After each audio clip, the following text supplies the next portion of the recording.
Heureuse de vous retrouver pour ce rendez-vous de l'actualité sur Green TV International. Voici les titres. La pollution a d'énormes conséquences sur la santé des populations dans le monde. En France, 1200 enfants et adolescents meurent de cette pollution par an. Au même moment, en Thaïlande, plus de 2 millions de personnes souffrent de maladies respiratoires dues à cette même pollution. En Ouganda, on plante beaucoup de bambous pour lutter contre la déforestation. Et puis au Togo, les citoyens vous diront leur préférence entre le foufou fait à la main à l'aide du mortier et celui préparé à la machine. C'était tout pour les titres. À présent, le développement.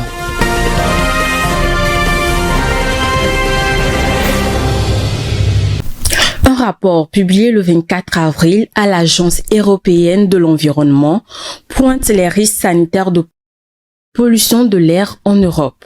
L'agence recommande de se focaliser sur la qualité de l'air à bord des écoles, des crèches ainsi que dans les installations sportives et des transports en commun. Le commentaire avec Alexandra Adekombi. La pollution de l'air provoque chaque année en Europe le décès prématuré d'au moins 1200 enfants et adolescents, selon un rapport de l'Agence européenne de l'environnement. Comme pour les adultes, cette pollution est le principal risque environnemental pour la santé des mineurs et ampute leur espérance de vie sur une trentaine de pays du continent européen, dont 27 États membres de l'Union européenne. D'après un autre rapport publié par l'Agence européenne de l'environnement en 2022, au moins 238 000 personnes d'âge confondu sont mortes prématurément en 2020 en Europe à cause de la pollution de l'air. L'Agence européenne de l'environnement recommande de se focaliser sur la qualité de l'air aux abords des écoles et des crèches, ainsi que des installations sportives et des transports en commun. Les effets de la pollution commencent avant la naissance, l'exposition maternelle à la pollution atmosphérique ayant pour conséquence des poids faibles à la naissance et des naissances prématurées. Après la naissance, la pollution ambiante augmente le risque de plusieurs problèmes de santé dont l'asthme, l'insuffisance et les infections respiratoires. Des effets aggravés par le fait que les enfants sont physiquement plus actifs que les adultes et que leur petite taille les rapproche de la pollution, des gaz d'échappement des voitures notamment. D'après l'Organisation mondiale de la santé OMS, la pollution de l'air est à l'origine de 6,7 millions de morts prématurées par an dans le monde. La Thaïlande est réputée pour être le pays le plus pollué au monde. Conséquence, 2,5 millions de Thaïlandais sont diagnostiqués comme souffrant de maladies respiratoires. La semaine dernière seulement, on a dénombré 200 000 malades de pathologies respiratoires. Les précisions dans ce commentaire. La Thaïlande est placée en tête des pays les plus pollués au monde depuis plusieurs semaines. À chaque saison, l'atmosphère dans les grandes villes devient irrespirable pour cause des particules fines provenant des brûlis agricoles fusionnés avec les fumées toxiques des véhicules et des industries. Les habitants n'ont de choix que de subir et se démener à leur manière sous une chaleur accablante. Les touristes également ne sont non plus épargnés. N'ayant pas été prévenus, ils sont obligés de s'adapter à la situation durant leur séjour. En dehors de la pollution, on note également une vague de chaleur sans précédent en Asie du Sud-Est avec 46 degrés enregistrés dans le nord du pays. La situation s'intensifie et incite près de 2,5 millions de Thaïlandais à se faire diagnostiquer pour des infections respiratoires cette année, dont 200 au cours de la semaine dernière. Les plus touchés sont les enfants et les personnes âgées. Alors que les élections devraient avoir lieu le 14 mai prochain, le problème de la pollution traîne à être résolu par la classe politique. La pollution est donc un phénomène qui nuit gravement à l'environnement et à notre bien-être. Lié aux activités humaines, ce phénomène touche les aspects de l'environnement tels que l'eau, l'air, le sol et les êtres vivants. Comment la population togolaise perçoit-elle la pollution et ses conséquences?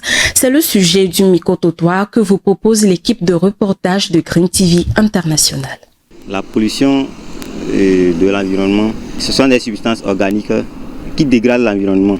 Maintenant, à côté des humains, nous-mêmes, nous polluons nos environnements, portant sur les déchets que nous jetons un peu partout. Pour lutter contre la pollution, on peut faire la sensibilisation sur les dangers de la pollution. On peut faire des affiches publicitaires un peu partout. On peut créer des poubelles aux gens. La pollution de l'environnement, c'est le fait de jeter les ordures partout et ne pas utiliser les poubelles. Ce qui cause la pollution de l'environnement, le fait de ne pas utiliser des poubelles, jeter des ordures partout. Pour lutter, nous pouvons sensibiliser la population sur ses effets, les maladies comme le choléra et autres. La pollution en général, je pense que c'est quand il y a la présence de plusieurs déchets ou plusieurs choses en même temps qui nuisent à la couche de l'ozone, qui mènent à des maladies, genre comme vous voyez, les déchets ensemble et tout, c'est pas beau à voir. Et par rapport à notre santé, c'est pas bon. La terre est peut-être en danger à cause de nous. Bon, déjà, au niveau des routes bitumées, il y a des maisons juste à côté. Il y a les pavés, il y a les maisons. Souvent, quand on sort, on voit des gens qui versent des eaux usées dans les carnivores, etc. Normalement, je pense que le gouvernement doit peut-être mobiliser des gens. Quand ils voient des gens commettre ce genre d'actes, peut-être on va les amender. Si peut-être on ne peut pas les amender, on peut les conseiller. Mais je pense que le conseil, c'est pas assez. Donc peut-être que si on commence pas à amender les gens très sévèrement, les gens vont commencer au fil des années. On sera un pays propre, il y aura moins la pollution au Togo. Et aussi, peut-être le gouvernement doit faire plus d'efforts pour mettre des poubelles partout sur la route, comme ça par exemple.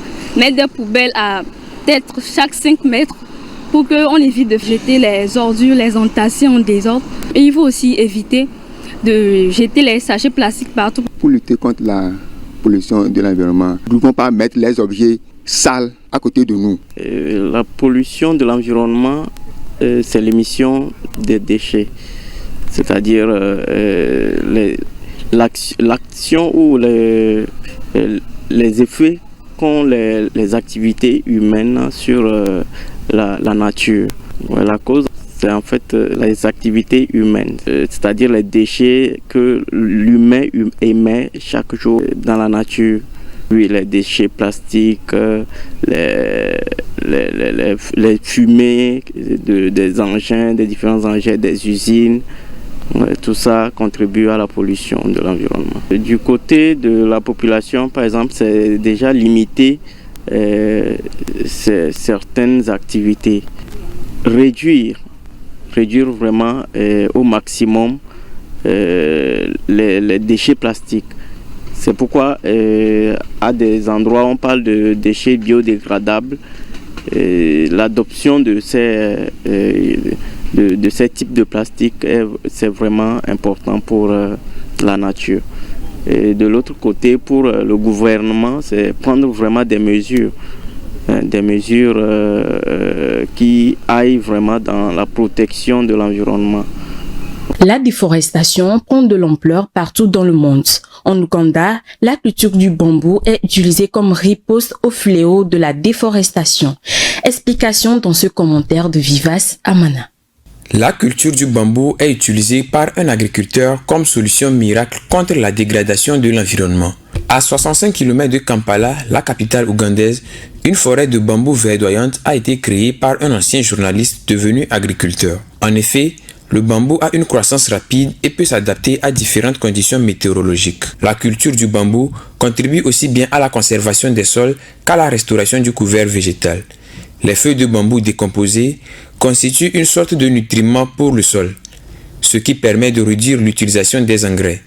Cet arbre très prisé en Afrique de l'Est peut absorber 30% du dioxyde de carbone et générer 30% d'oxygène en plus. Par sa croissance rapide, les bambous peuvent vite créer un effet vert et soulager la pression des phénomènes naturels sur les autres arbres. Plusieurs agriculteurs ougandais adoptent la culture du bambou en raison de ses avantages pour la nature et pour accroître leur rendement. Les efforts publics et individuels sont fournis pour restaurer le couvert forestier de l'Ouganda qui a perdu près du tiers de sa superficie totale entre 2009 et 2021 selon une étude du Fonds monétaire mondial. Le bambou est alors utilisé pour sa résistance et sa durabilité afin de redorer la couverture végétale du pays. La problématique de l'accès à l'eau potable est un sujet d'actualité. Au Cameroun, des foyers anarchiques sont creusés particulièrement à Douala, la capitale économique. Ce phénomène met en danger la vie des populations et détériore ainsi l'environnement. Suivons ce commentaire de Vivace Amana pour plus de précision. L'accès à l'eau potable est un véritable problème pour certaines populations, notamment en Afrique. Au Cameroun, des forages anarchiques pullulent de partout. Les défaillances du service public chargé de l'adduction d'eau poussent les populations de la ville de Douala, la capitale économique du Cameroun, à se rendre vers les forages creusés totalement de façon anarchique. Ces forages sont creusés sans autorisation des autorités compétentes au risque de polluer les nappes phréatiques. Cette situation met en péril la vie des citoyens et constitue un problème de santé publique. En effet, des épidémies de choléra sont souvent signalées dans les localités où les forages sont construits. Les forages anarchiques ne respectent pas les règles et normes environnementales. Ils sont creusés dans le voisinage des fosses septiques, des latrines, décharges et autres sans atteindre la profondeur requise. Cela ne permet pas au sol de jouer son rôle d'épuration et favorise la propagation des bactéries responsables de plusieurs maladies et parfois du cancer à long terme. Les autorités reconnaissent que la problématique de l'eau est un souci grave. Une étude de la revue internationale des Pan African Medical Journal révélait que 65,55% des ménages consomment l'eau de forage à Douala. Il semble nécessaire de trouver des solutions idoines pour permettre aux populations du Cameroun et de Douala en particulier d'avoir accès à de l'eau potable par des adductions d'eau et réduire ainsi les maladies liées à l'insalubrité de l'eau de consommation. Le jardin botanique de Rio, conçu pour acclimater des espèces végétales, a mis en lumière son parcours d'arbres géants à l'occasion de la Journée de la Terre. Cette opération permettra de sensibiliser la population brésilienne sur l'environnement. Les détails dans ce commentaire. À l'occasion de la Journée de la Terre, le Jardin botanique de Rio au Brésil a mis en lumière son parcours d'arbres géants pour sensibiliser les populations sur leur environnement. Ces arbres sont menacés et les botanistes souhaitent que tous participent collectivement à l'effort de préservation des forêts uniques du pays, à l'intérieur et à l'extérieur de l'Amazonie. Ce parcours d'arbres présente une avenue bordée de palmiers impériaux. Selon la couleur, plus elle est jaune, plus l'arbre est haut. Vous pouvez voir la couleur jaune beaucoup plus intensement ici, qui est précisément l'emplacement de l'arbre le plus haut du jardin botanique. Elle mesure près de 50 mètres. Créé en 1808, le Jardin botanique de Rio a été conçu pour acclimater des espèces végétales comme la cannelle, le poivre ou encore le thé provenant d'autres continents. Une fois arrivé au pied de l'arbre, il est difficile de voir, car la canopée de la forêt obstrue la cime de l'arbre. Les branches de l'angelim ou du sumauma commencent à se ramifier au-dessus de la canopée normale de la forêt. Aujourd'hui, le Jardin botanique de Rio est une institution de recherche qui vise à étudier et à préserver les espèces végétales locales. Il a reçu environ 400 000 visiteurs en 2022 et ce sentier des arbres géants est aujourd'hui l'un des sites les plus populaires. Tous ces arbres jouent un rôle crucial dans la régulation du climat, la production d'oxygène, la protection des sols et dans la préservation de la biodiversité. De nos jours, avec l'avancée de la technologie, les activités humaines sont remplacées par des machines. Ainsi, l'igname qui était autrefois pilé à la main à l'aide du mortier est remplacé par des machines capables de fournir du foufou en seulement quelques minutes. Entre le foufou fait à la machine et celui fait à la main à l'aide du mortier, lequel préférez-vous? C'est le sujet de ce micro-trottoir que vous propose Alexandra Descombi. Selon moi, je préfère le foufou pilé à la main. Parce que le foufou pilé à la main, de un même, aujourd'hui maintenant, la technologie a été évoluée. Mais maintenant, si on veut produire l'igname maintenant, on met des insecticides qui tuent l'aliment, l'amidon qui est dans l'igname. Maintenant encore venir à la machine pour faire piler encore, ça distrait encore l'amidon qui est dedans. Donc ça fait distraire le taux de quantité qui est dans le corps humain. Ça nous donne tellement de la maladie. Donc à la maison, moi je préfère qu'on pile foufou à la main parce que on garde un peu de l'amidon qui était dans l'igname qui était avant au champ et on le garde encore en contact comme ça pour que ça nous donne encore de l'amidon pour qu'on puisse encore avoir la force pour travailler. Moi je préfère pour la maison. Bon, parce que pour celui de la machine, bon, il y a les dents de la machine ou bien les trucs qui rentrent dedans et bon, ça peut causer d'autres fois les cancers, des maladies. Et le foufou pilé à la machine, déjà la machine est fabriquée avec des trucs qu'on ne connaît pas, qu'on ne maîtrise pas trop. Ça fait déjà que il y a quelque chose là-bas, quoi. Qu'on ne sait pas, mais il y a quelque chose là-bas. Maintenant, et au début, avec la machine, les gens disent ah c'est pas la même chose parce que c'est pas le même, ça ne donne pas le même goût. Ou bien parfois c'est pas pilé comme ils veulent parce qu'il y a peut-être c'est trop, ils mettent trop d'eau, ils mettent moins d'eau parce que les gens maîtrisent pas. Que maintenant ça va mieux. Mais moi personnellement, faire à la main mieux. C'est ça moi je préfère, quoi. Et moi personnellement, moi je n'aime pas ce qui est sur la machine parce que je ne sais pas la composition chimique de cette machine qu'on utilise pour pouvoir piler cette foufou. Donc et aussi quand on pile, là on sait qu'on sent la naturelle dedans. Mais la machine, on ne sait pas les engins, les compositions chimiques qui sont faites à base de ces machines. Donc moi personnellement je n'aime pas. Je préfère piler le foufou. Mais compte tenu des moyens faciles, et c'est ce que maintenant la population aime, donc on fait avec. Mais personnellement moi je préfère piler que d'utiliser la machine. Alors pour le foufou pilé à la maison, c'est sans goût naturel, le goût de bois dans lequel est pilé le foufou, on ressent réellement cet arôme. Hein. Mais avec la machine, ça n'a pas le même, c'est pas pareil, ça n'a pas le même goût. C'est un goût un peu plus mécanique, un peu le goût du métal, en fait. Donc je crois que le contenant dans lequel est pilé le foufou fait la différence entre le bois, le goût du bois, l'arôme du bois et bien évidemment l'arôme du métal dans lequel est faite la machine. Oui, par rapport à certaines choses, par exemple aux coutumes du village, aux coutumes de notre pays, des fois on dit qu'il ne faut pas piler le foufou à la maison la nuit. Donc moi je préfère que si moi j'ai envie du foufou le soir, je préfère plutôt que j'aille le faire au niveau des gens qui le font avec la machine. Ou soit si ma femme est fatiguée, ou si je n'ai pas envie forcément de faire cet effort physique, je pourrais le faire. Mais si ce n'est pas le cas, je préfère 1000 fois le faire également avec le mortier. Ainsi prend fin ce journal. Merci à vous pour votre attention. Restez avec nous pour la suite de nos programmes sur Green TV International. À bientôt.